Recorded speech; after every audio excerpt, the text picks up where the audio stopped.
Satu-satunya ikan buntal yang tak kembang seperti belon ialah ikan buntal ini. Namanya ikan buntal gigi 3. Cuba tengok dia kembang macam mana, dan sebenarnya susah nak jumpa ikan buntal jenis ni. Boleh ditemui di lautan Pasifik jika korang bernasib baik. Tapi mesti nak tahu kenapa namanya buntal gigi 3 kan? Sebenarnya dia hanya ada 3 gigi sahaja. Sedangkan buntal yang lain ada 4 gigi. Kalau cakap pasal gigi ikan ni, korang kena hati-hati. Tengok betapa tajamnya gigi ikan buntal ni. Janganlah kena gigit dengan dia. Nak pegang ikan ni kena hati-hati. Tapi kalau nak pelihara ikan ni, korang kena bagi makanan keras pada dia.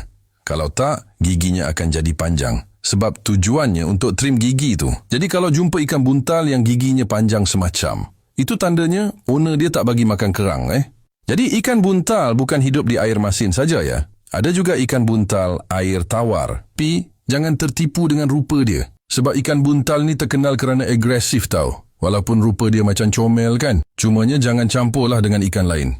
Sama ada ikan tu makan dia, atau dia yang akan makan ikan tu. Dan satu lagi. Orang sering tersilap sangka yang ikan kotak ni ialah ikan buntal. Sebenarnya bukan. Dan mereka berbeza. Sekali pandang macam ikan buntal.